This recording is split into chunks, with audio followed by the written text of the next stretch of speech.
자, 이번 시간은 국토종합계획에 대해서 살펴볼 텐데요. 앞으로 국토 및 지역계획과 관련된 기본적인 우리나라 지역계획과 관련되었던 공간체계라든지 법규에 대해서까지 살펴보는 걸로 하겠습니다.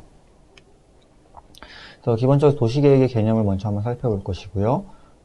국토기본법에 대한 내용, 그리고 국토종합계획이 1차부터 4차까지 어떻게 변화가 되어 있었는가에 대해서 한번 살펴보도록 할 겁니다. 자, 우선 제일 첫 번째로 도시계획이 무엇인지부터 살펴보기 위해서 본다면, 자, 첫 번째로 도시계획의 개념에 대해서 살펴보도록 하겠습니다. 공공복리의 증진과 삶의 질 향상이라는 목적으로 법률에서 정하는 도시개발, 도시관리의 모든 행위다. 자, 법에서 정하고 있는 도시개발과 도시관리에 대한 모든 것이 도시계획이다. 그럼 법에서 정하고 있는 도시개발 뭐 있어요? 도시개발법, 택지개발촉진법, 기타 혁신도시, 기업도시 등등등 신규 도시를 만드는 개발법이 있고요. 도시관리, 국토기본법이라든지 수도권 정비법, 국토의 이용 및 계획에 관한 법률 등 상당히 많은 법들로 정해졌죠. 그 모든 것들이 다 도시계획이다. 자, 이러한 도시계획은요, 도시라는 공간적 범위를 대상으로 장래의 바람직한 목표를 설정하고 제반 도시활동을 안전하고 능률적으로 수행하기 위해서 주거, 상업, 업무, 생산, 휴식 등의 합리적인 배치 계획을 수립한다. 자, 무슨 말이에요? 토지의 기능 공간을 분배하는, 배치하는 계획을 수립하는 것이 도시계획이다. 두 번째, 교통, 위생, 후생, 교육문화시설 등의 도시생활에 필요한 시설들을 배치하는 계획으로서 도시의 건전한 발전을 도모하고 공공복리를 증진에 기여하는 정책 과정이다. 자, 무슨 말이에요? 도시계획은 주상공록에 따른 조닝제에 의해서 토지를 나누는 것도 도시계획이고 그 도시에 필요한 시설들, 도로라든지 학교라든지 공원이라든지 이와 같은 것들을 배치하는 것도 도시계획이다. 즉 도시계획은 두 가지 큰 틀로 볼 수가 있을 것이다. 하나는 용도 지역의 기능 분배를 하는 용도계획과 토지의 용지의 기능 공간을 나누는 아파트 용지라든지 도로 용지, 시설 용지 이와 같이 기능을 나누는 것도 도시계획이다. 이러한 도시계획의 목적은 지역사회의 공동 또는 집적의 이익을 촉진시키기 위함이다. 즉 모여 사는 사람들이 있다 보니까 그 사람들의 이익을 우선시하기 위해서 계획을 수립한다. 그래서 개인 및 집단의 행동의 외부 효과를 고려하기 위함이다. 자, 무슨 말이에요? 만약에 주거지역에, 내가 살고 있는 주거지역에 공장이 들어옵니다. 그럼 공장으로 인해서 소음 및 매연이 발생하죠. 이런 거 못하도록 방지시키는 게 도시계획이잖아요. 그래서 주거지역과 상업지역, 즉 기능 공간을 나눠서 주거지역에는 주거만 들어오고 상업지역에는 상업, 공업엔 공업만 들어와서 서로 기능이 상충되지 않게 해주는 것. 그것이 도시계획 혹은 용도지역제로 얘기하고 있는 거죠. 세 번째, 공공 및 개인의 결정에 의해 정보 기반을 증진시키기 위함이다. 그러니까 개인이나 공공이 의사결정을 수립함에 있어서 기본적으로 상위법에서 어떠한 내용이 지정되어 있다면 도움이 된다는 거죠. 저기 개발하고 싶은데 개발 제한구역으로 묶여 있다. 그거 개발 못하는 거잖아요. 상위법상. 그렇죠? 혹은 개발하고 싶다. 시가와 예정용지 지정돼서 거기 개발할 수 있게끔 만들어주는 거죠. 이런 의사결정에 하기 위해서 계획을 수립한다. 공공 및 민간 활동의 분배 효과를 고려하는 사회적 기능을 수행하기 위함이다. 자, 이건 무슨 말이에요? 어떤 개발을 통해서 발생된 이익들을 사회에게 환수하게 되는 우리 부담금제 혹은 개발이익 환수 같은 거죠.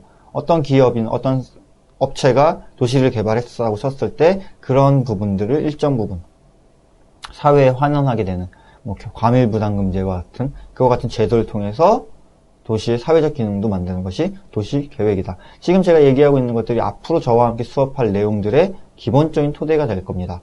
그리고 우리가 왜 도시계획을 해야 되는지 다시 한번 볼 수 있는 이유가 될 것 같고요. 자, 공간적 범위로 본다면요. 국토의 발전 방향을 제시하는 국토종합계획부터 개인의 재산권을 규제하는 개발행위 허가까지 모든 것이 다 도시계획이다. 크게 보면 국토 전체를 대상으로 하는 것도 작게 보면 개인이 하는 것도 다 도시계획이다. 그래서 국토종합계획, 지역계획, 광역도시계획, 시군종합계획, 관리계획, 지구단위계획, 개발행위 허가 등등등 이와 같은 모든 것이 도시계획이고 저와 함께 수업을 하시게 되는 내용이 되겠습니다. 자, 그 다음으로 이제 국토기본법에 대해서 한번 살펴보도록 하겠습니다. 국토기본법, 우리나라 국토를 개발하는 가장 기초가 되는 법령이겠죠. 모든 법의 최상위법으로 지정이 될 거고요. 그래서 여러분이 간단히 좀 알아두실 필요가 있는 게 어떤 것은 법이라 부르고 어떤 것은 법률이라 부르죠. 그렇죠? 우리 국토기본법은 국토기본법이라 불러요. 근데 국토의 이용 및 계획에 관한 법률은 법률이라 부르죠. 그러니까 법과 법률의 차이는 비슷하다고는 할 수 있겠지만 우선 그 법의 상위법이 있는가 없는가를 판단하시면 돼요. 국토기본법은 국토기본법보다 위에가 없죠. 최상이죠. 근데 국토의 계획 및 이용에 관한 법률은 어떻게 돼요? 국토기본법에 의해서 들어오죠. 하위법이죠. 그래서 그런 개념 때문에 법률이라는 용어를 쓰기도 합니다. 그래서 뭐 약간 다를 때도 있긴 한데요. 일반적으로 법은 그 상위가 더 없을 때, 그리고 법률은 그 자기 법보다 한 단계 위가 있을 때 법률이라는 용어를 좀 쓰도록 하고요. 그래서 기본적으로 이제 법에 대한 내용을 쭉 살펴보도록 할 텐데요. 목적과 국토계획의 종류, 그리고 계획 체계 등에 대해서 한번 보도록 하죠. 자, 국토계획법의 목적, 국토기본법의 목적, 국토에 관한 계획 및 정책 수립 시행에 관한 기본적인 사항을 정한다. 그러니까 국토를 컨트롤함에 있어서 모든 것들, 가장 기본적인 베이스를 잡아주는 것이 국토기본법이다. 그래서 국토의 건전한 발전과 국민 복리 향상에 이바지함을 목적으로 한다. 즉 국토의 건전한 발전, 우리 지속가능성, ESSD 이런 얘기 해야 되잖아요. 이런 발전과 국민의 복리 향상, 삶의 질, 그러니까 우리 지속가능한 도시개발과 삶의 질 향상이라는 궁극적인 목적하에 국토기본법은 조성이 된다.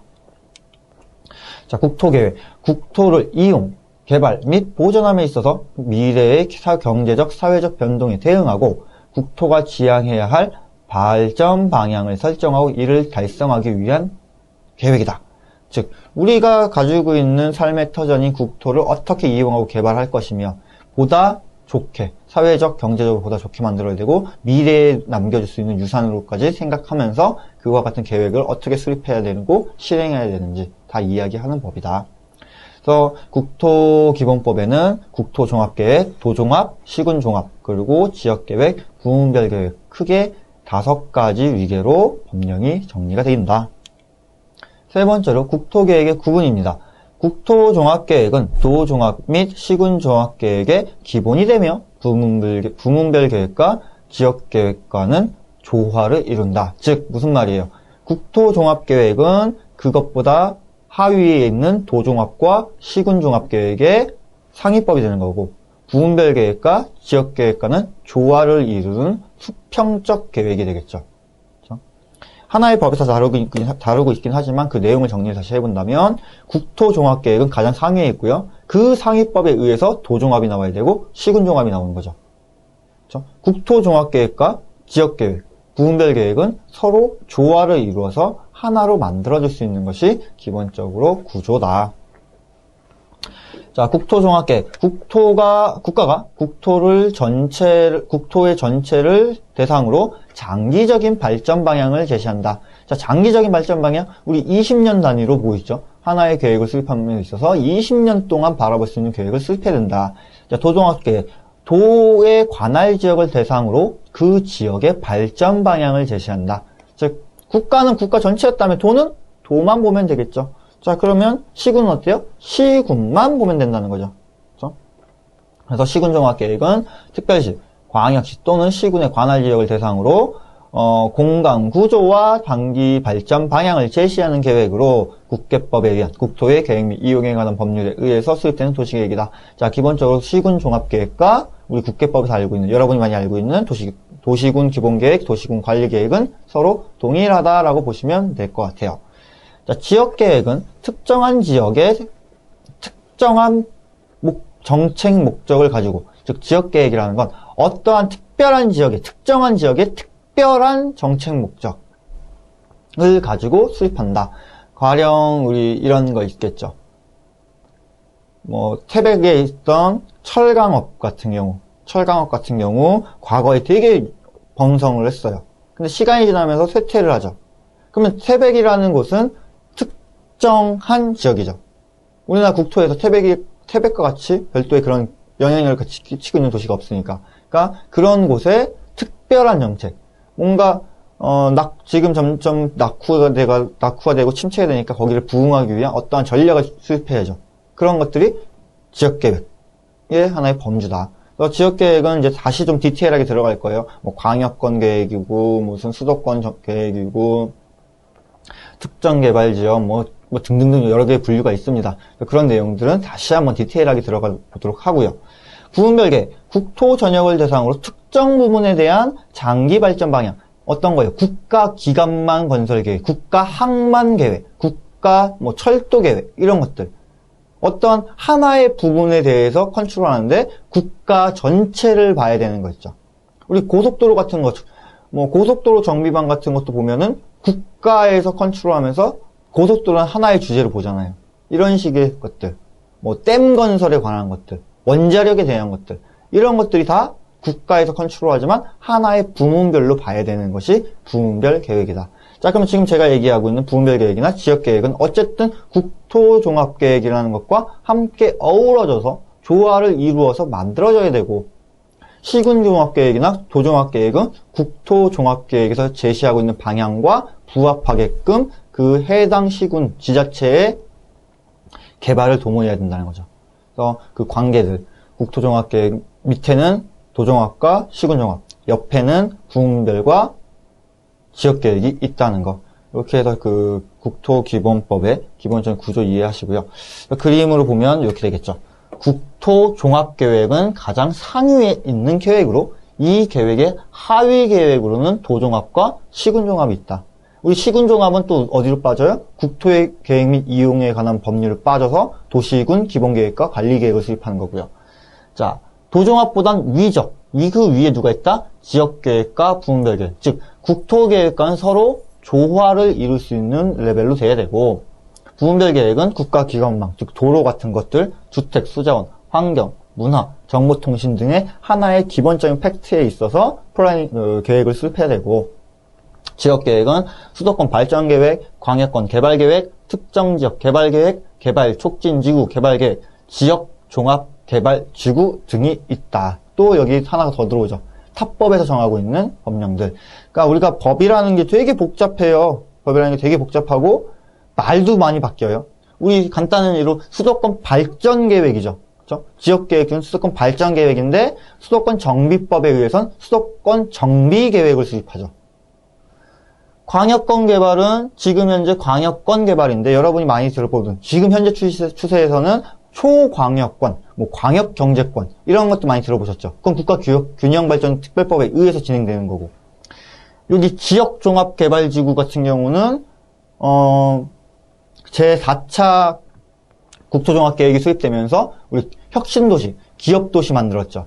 그런 내용 때문에 또 만들어진 내용이고요. 그러니까 법이라는 게 약간 애매할 수 있는데 개념만 좀 제대로 정리만 해놓으시면 어렵진 않다는 거. 그래서 우선 지역계획의 종류는 수도권 발전, 광역권 개발, 특정지역, 개발촉진지구, 지역종합개발지구 등의 개발계획이 있다.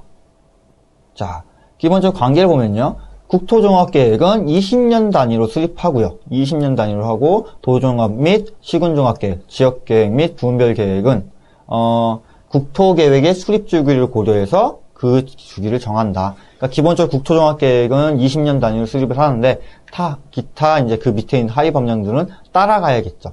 그렇죠? 그래서 우리 도시군 기본계획 같은 경우 20년 단위로 수립을 하잖아요.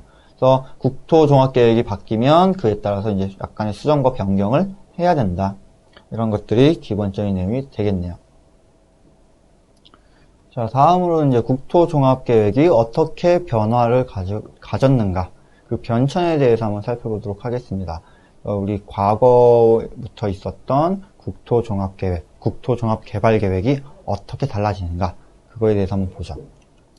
자, 국토계획의 변천. 자, 기본적으로 국토종합계획은요, 지역성, 주민성, 시간성의 원칙에 의해서 수립이 돼야 됩니다. 지역성이라는 것은 당해 주민의 특수성을 고려해서 그 지역의 발전을 올바르게 유도할 수 있는 방향을 제시하고 개발 효과를 극대화시킬 수 있어야 된다는 거죠. 그 해당 지역, 우리가 계획을 함에 있어서 어쨌든 그곳의 성장 거점을 통해서 파급을 시켜야 되니까 기본적으로 그 지역의 특성과 정체성에 맞는 계획을 수립해야 되고, 그래서 지역의 고유성을 부각시키고 창성을 강조시킨다. 자, 두 번째, 주민성. 주민의 의견과 요구를 계획 단계에서 반영해서 행정기관의 단독 계획이 아닌 주민과 함께하는, 우리가 함께하는 그런 체계를 맞춰줘야 된다. 즉, 너무 국가 위주, 상위에서 하는 것이 아니라 이제 주민들의 화합과 연동. 그래서 기본적으로 여러 개의 심의 과정 같은 걸 거치게 되죠. 시간성, 일관성을 유지해야 된다. 지역 계획은 장기적인 성격을 띠고 있으며 목표 연도까지 계획 내용에 변경이 없도록 유지돼야 된다. 즉, 우리가 20년 단위로 계획을 수립하다 보니까 상당히 긴 기간이란 말이에요. 그러니까 이런 것들의 변화가 없도록 좀 일관될 수 있는 계획을 수립했으면 한다. 자, 국토종합계획의 기본 이념. 자, 국토는 모든 국민의 삶의 터전이고 후세에게 물려줄 민족의 자산이다. 국토에 대한 이해를 해야죠. 우리가 살고 있는 국토라는 건 뭐다? 우리 삶의 터전이라는 거죠. 그렇죠? 삶의 터전이고 후세에게 물려줄 민족의 자산이다. 그래서 국토에 관한 계획 및 정책은 개발과 환경을 조화를 적정하게 유지할 수 있는, 너무 계획적인 게 또 안 되고 너무 그러니까 개발 위주로 하면 안 된다는 거죠. 그래서 지금 용어가 여러분이 약간 여기서 한번 정리를 좀 해드리면, 지금 우리 국토의 개발과 환경이란 말이 나오죠. 국토종합계획 같은 경우가 과거에는 국토종합개발계획이었어요. 1차, 2차, 3차까지는 국토종합개발계획이었는데 4차부터 국토종합계획으로 바뀝니다. 그 이유가 그 용어상의 개발이란 말이 들어가죠. 1차, 2차, 3차, 4차는 1차, 2차, 3차는 국토종합개발계획이에요. 그러니까 개발이란 말이 들어오다 보니까 너무 환경을 중시하지 않는다. 그런 느낌이 있다고 해서 4차부터는 개발이란 내용을 다 빼버리고 국토종합계획이란 말을 씁니다. 그래서 용어가 약간 헷갈릴 수 있어요. 국토계획이냐, 국토종합계획이냐, 국토종합개발계획이냐. 서로 다 비슷하다는 거. 그 말이라는 거. 그래서 국토계획은 전반적인 걸 다 뜻하는 거고, 국토종합계획은 그 중에서 어쨌든 국가에서 지정하는 계획이었고, 개발계획과 종합계획은 용어가 사실 바뀌었다는 거. 그래서 다시 본다면 국토종합계획의 이념은 국토를 균형 있게 발전해야 된다. 우리 균형성장 이야기하죠. 국가의 경쟁성을 높여야 된다. 경쟁력을 높여야 된다. 또한 삶의 질을 개선해야 되고, 국토의 지속가능한 발전을 해야 된다. 기본적으로 우리가 국토를 컨트롤하고 계획하고 관리, 운용함에 있어서 바라봐야 되는 시각들이죠. 균형 있는 발전, 경쟁력 확보, 삶의 질의 향상, 지속가능한 발전, 그리고 환경과의 조화, 이런 것들을 생각해서 국토계획을 수립하자. 자, 그래서 국토계획 같은 경우 장기적인 발전 방향을 제시하는 계획으로 도종합과 시군종합의 기본이 되고, 수립권자는 국토해양부 장관이 수립하며 결정권자는 대통령이 된다. 국토해양부 장관이 그 계획을 수립하고 대통령이 그 내용을 승인한다. 자, 그 내용을 살펴보면요. 자, 우선 수립 대상은 국토 전 국토를 대상으로 하고요. 수립 주기는 20년 단위입니다. 자, 과거에는 10년 단위였어요. 과거에는 10년 단위로 그 경제개발 발전 이러면서 10년 단위로 좀 수립을 했는데 4차부터 20년 단위로 바뀌었습니다. 이게 어떤 거예요? 앞에서 잠깐 봤던 시간성이죠. 그러니까 장기적인 발전 방향을 수립하는데 너무 10년 단위면, 우리 10년이면 뭐 그런 말 하죠. 10년이면 강산이 바뀐다. 너무 빠르다는 거죠. 강산은 바뀌었을 때 도시계획, 우리 계획은 바뀌지 말자. 그런 개념이 등장하는 거죠. 그래서 좀 상당히 길다는 거고, 20년이란 너무 긴 시간 동안에 사회적 여건 변화가 있고 어떠한 상태가 변화가 된다면 그에 대응하기 위해서 재검토 주기를 5년에 한 번씩 뭔가 상황이 변한다면 그것을 받아줄 수 있도록 해줘야 된다. 그래서 우리 수정계획이라는 말로 5년에 한 번씩 이제 변경을 할 거고요.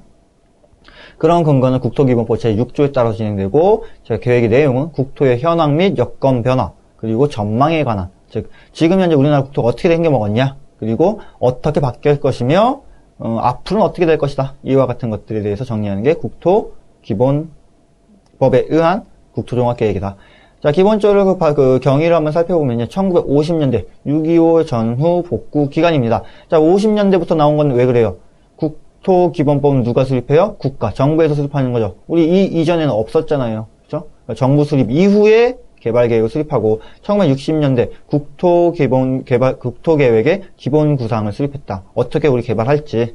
그죠? 전반적인 이야기를 잡아준 거고요. 70년대에 들어서 제1차 국토종합개발계획이 수립되죠. 70년대 제1차 국토종합개발계획이에요. 자, 80년대에는 제2차 국토종합개발계획, 90년대는 제3차 국토종합개발계획. 다 지금 개발이란 말이 붙는단 말이에요. 왜 그래요? 과거 우리나라는 전후 전쟁으로 인해서 국토가 상당히 도시화 단계가 안 됐죠. 도시화 단계가 안 되다 보니까 뭐 산업단지라든지 뭐 신흥공업지라든지 이와 같이 국토를 개발해내야 된단 말이에요. 뭐 고속도로도 설치해야 되고 철도도 설치해야 되고 정말 실제로 개발을 했어야 되고, 이제 90년대 넘어서면서 2000년대 들어오면서 우리 지속 가능성 ESSD나 이와 같은 개념이 등장하고 더 이상 우리나라 국토 개발할 데 없다 그러잖아요. 그렇죠? 친환경 얘기하고 그러면서 2000년대부터는 용어도 바뀌면서 제4차 국토종합계획으로 바뀐 거죠. 더 이상 개발은 아니라 환경과 조화를 이루어야 되고 후세에게 물려줄 자산이어야 되고 이와 같은 개념을 통해서 우리는 용어가 살짝 바뀌었다. 기본적으로 국토기본계획은 20년 주기예요. 20년 주기인데 과거에는 10년 단위였고 과거에는 개발 위주이기 때문에 국토종합개발계획으로 불렸었다. 그 차이점을 조금 알아두시는 게 좋다는 거. 자, 그러면 제1차 국토종합개발계획, 그렇죠? 제1차 국토종합개발계획에 대해서 한번 살펴보면요. 자, 우선 제1차 국토종합개발계획은 1972년부터 81년까지 70년대에 수립됐던 계획으로서 제1차 국토종합계획은 경제성장을 위한 기반시설의 조성의 목표로 수도권과 동남해안 공업벨트를 중심으로 거점개발을 추진했다. 즉 70년대, 80년대 엄청나게 우리 고도성장 해야 된단 말이죠. 도시화 단계 만들어줘야 되니까 어디? 수도권과 동남해안, 즉 포항이나 부산 등지 우리 그쪽 바닷가 단지에 엄청난 큰 공업단지를 만들고 수도권을 경제 육성의 성장 거점을 만든 거죠. 그러다 보니까 우리는 서울과 부산이라는 두 축을 만들어버리는 양극화 현상이 발생한 게 문제가 될 거예요. 그래서 목표를 좀 본다면은 토지 이용 관리의 효율화, 사회 간접 자본, SOC의 확충. 즉, 그래서 어떤 거. 이때 당시에 뭐 경부고속도로 막 이런 거 들어오잖아요. 전 국토에 고속도로 설치하고 철도 라인 갖추어지고, 국토 자원의 개발과 자원 보전, 그리고 중민생활 환경의 개선이라는 목표를 안고 출발했다. 자, 개발 전략은 대규모 공업 기반을 구축한다. 즉, 중화공업 등 경제를 이끌 수 있는 선도 산업들, 뭔가 그런 중심 산업, 철강, 자동차, 석유, 이런 산업들의 기반을 구축하고, 교통통신, 수자원 및 에너지의 공급망을 정비했고, 부진 지역, 즉 낙후 지역이나 침체 지역이죠. 부진 지역의 개발을 위해서 지역 기능을 강화시키며 거점 개발 방식을 채택했다. 우리 거점 개발 방식이라는 거, 우리 미르달의 성장극 이론 같은 거에서 한번 배웠죠. 미르달의 성장극 이론을 통해서 어느 한 곳의 개발을 한다면 그 도시가 개발되고 그 주변으로 파급될 것이다. 그래서 선도 산업이다, 파급 효과다, 이런 내용들을. 자, 경부축을 중심으로 양극화를 초래했다. 결과적으로 이제 본다면 이렇게 되는 거죠. 부산과 서울이라는 수도권과 동남해 해안이라는 그쪽을 거점 개발하다 보니까 너무 이제 양극화가 좀 초래되어 있고요. 울산, 포항, 마산, 창원, 여수 등의 대규모 사업인 신공업단지가 개발되었으며 경부고속도로를 비롯한 고속도로와 다목적댐이 다수로 건설된다. 즉 1차 국토종합개발계획을 통해서 산업단지와 고속도로 그리고 대규모의 댐들이 일시적으로 건설되는 우리 사회의 기본적인 기반시설, 인프라를 갖추게 되는 것이 제1차 국토종합개발계획이었다. 자, 개발 권역은 이제 성장 거점 개발 방식으로 권역별 개발 방식을 채택하고 전국을 8개의 중권과 17개의 속권을 구분하고 8중권은 중심도시와 함께 개발 사업을 추진했다. 그래서 기본적으로 이제 4대권으로 나눴죠. 한강과 금강, 낙동강과 영산강의 4대권을 나눴고, 그래서 8중권, 제주, 수도권, 태백권, 충청권, 전주, 대구, 부산, 광주, 제주까지. 그래서 기본적인 기능을 본다면, 한강유역에서는 수도권은 중추관리, 그리고 태백권을 나눠서 자원과 산업이라는 70년대, 80년대 같은 경우 어쨌든 철광업이 엄청나게 부흥했던 시기잖아요. 그러다 보니까 국가에서도 주도적으로 철강 산업을 밀어준 거죠. 그런 석탄 채굴하고 무연탄 캐고 이런 내용들. 그래서 70, 80년대 그런 산업을 육성하기 위해서 태백권을 중시점적으로 밀어준 거죠. 금강유역, 충청과 전주에는 농업과 공업을 기반으로 주축을 합니다. 기본적으로 이제 농업이 더 많게 되고요. 낙동강 유역 같은 경우 공업과 농업이라고 하는데 우선 공업 위주가 많이 들어가죠. 그러니까 낙동강 같은 경우 낙동강이라는 수자원이 있고 경부고속도로라는 접근성을 해결할 수 있으며 평탄한 지역과 인구도 상당히 많다 보니까 공업이 엄청나게 확대되는 그런 지역이 될 거고요. 부산 같은 경우 해운을 통해서 일본이라든지 기타 지역과 이런 연동을 하다 보니까 상업도 확실히 발전을 하는 거죠. 그래서 낙동강 유역은 공업과 상업 같이 존재했다는 거. 그리고 영산강 같은 경우는 이제 광주권인데 농업과 공업을 추진했다고 하지만 기본적으로 그 당시엔 거의 다 이제 농업 위주의 공간이 잡혔다. 그리고 제주도는 이제 관광과 산업, 즉 관광 특화지구죠. 우리 중문단지 같은 경우가 만들어지면서 특화지구가 되는 거고 이와 같은 식으로. 그래서 70년대, 80년대 성장 거점 개발을 중심적으로 하고 그 시군도에서 이야기하고 지역적으로 집중할 수 있는 도시 개발에 있어서 성장 거점, 선도적인 역할을 할 수 있는 분야로 도시를 지원했다는 거.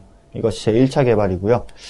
자, 2차 국토종합개발계획 같은 경우, 제2차 같은 경우 1982년부터 90년까지, 즉 80년대에 수립된 내용이네요. 자, 개요를 살펴보니까 서울과 대도시의 직접 경제 이익을 주변 지역으로 확대하며 지방의 15개의 성장 거점 도시를 육성하겠다.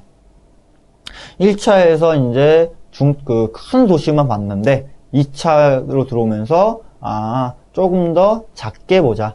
너무 크게 본 거죠. 8중권이라는 대구권, 무슨 권 해서 너무 크게 보다 보니까 조금은 레벨을 낮춰서 규모를 낮춘 도시까지 확대시켰고요.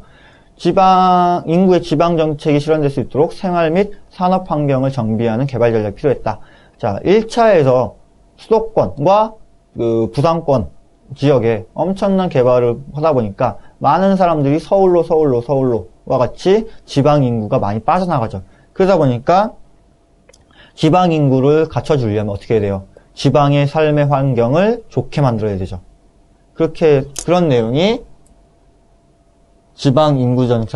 인구의 지방 정책이 실현될 수 있도록 생활 및 산업 환경을 정비했다. 그렇죠? 자, 목표는 인구의 지방 정착을 유도하고요. 개발 가능성의 전국 확대, 그리고 국민 복지 수준의 제고, 국토 자연 환경의 보전. 가장 궁극적인 목표는 우선 인구의 지방 정착이죠. 1차에서는 수도권과 부산권에 엄청난 과도한 집중이 일어났고 그에 따라서 도시 문제가 해결되지 않다 보니까 지방 분산화 정책을 하자. 그리고 국토의 균형 발전을 하자. 자, 그 개발 전략을 봤더니 수도권의 인구를 억제 정책을 핍니다. 우리 수도권 정비 계획이 만들어지면서 수도권의 인구는 더 이상 늘어나지 못하게 하겠다. 그래서 수도권 인구 억제 정책을 펼치고요. 10대강 유역을 개발합니다. 그러니까 기본적으로 우리나라 강유역 개발을 통해서 하고 지방 중소공단 육성, 농업 기반 조성, 주택 공급의 확대, 교통통신망 개발 등의 전략을 수립해서 전 국토를 고르게 균형 발전시키는 거죠. 1차에서는 보면은 다 어때요? 사회 간접 자본인 고속도로나 댐과 같은 대규모 사업을 했다면 2차에서는 이제 지방으로 조금씩 규모가 작아지는 사업으로 눈이 돌린다. 그래서 광역 통합 개발을 실시했고요. 전국을 28개의 지역 생활권을 분류하고 각 생활권은 한두 개의 성장 거점 도시를 포함하여 분산된 성장 거점 정책을 도입한다. 즉 28개의 지역을 쪼개고 그 28개의 지역 중에 한두 군데씩은 성장 거점 도시를 만들어줌으로 인해서 파급 효과를 본다는 거죠. 권역을 본다면 대도시권, 지방도시권, 농촌생활권으로 권역을 구분하고 크게 어떻게 세분했어요? 대도시라는 도시와 지방중소도시, 그리고 농촌이라는 크게 세 개의 바운더리를 설정해서 국토공간을 나눴다는 거죠. 또 본다면 대도시권, 지방도시, 농촌도시예요. 대도시권은 5개입니다. 어디? 서울, 부산, 대전, 대구, 광주를 중심으로 대도시권을 설정했고요. 그리고 지방도시는 춘천, 원주, 강릉, 청주, 제천, 천안, 진주, 정읍, 남원, 순천, 목포, 안동, 포항, 영주, 진주, 제주 등과 같이 우리가 이름만 들어도 알 수 있는 어느 정도 규모가 있는 도시들이죠. 이런 도시를 거점 개발 도시로 만들어주고, 농촌도시, 영월, 서산, 홍성, 강진, 점촌, 거창 등은 농업적 기반을 튼튼히 해서 농업도시로 육성하자. 그러니까 뭐 농촌도시 같은 건 솔직히 농업도시로 육성하자는 말보다는 좀 사회적 역량이 떨어진다는 거죠. 개발이 너무 낙후되다 보니까 여기를 개발시키기에는 비용이 너무 많이 드니까 지금 가지고 있는 인프라, 농업 환경에 대해서 보다 잘할 수 있도록. 또 뭐 서산 같은 경우는 뭐 농업직이 엄청나게 지금 발전했죠. 이런 내용을 바탕으로. 그래서 2차에서는 대도시권과 지방중소도시 그리고 농촌이라는 큰 생활권 영역을 나누어서 그 해당 도시의 특성에 맞게끔, 즉 지역성에 맞게끔 계획을 수립했다. 자, 이렇게 1차 계획에서는 대도시와 지방도시, 농촌도시로 공간을 나눴고요. 그 이후에는 이제 2차 생활권, 제2차 수정계획이 나와요. 2차 수정계획. 2차 수정계획은 제2차 국토종합계획에서 약간 미진한 부분이 있었기 때문에 그것을 수정한다. 그래서 수정계획은 다음 시간에 다시 한번 이야기를 해보는 걸로 하겠습니다.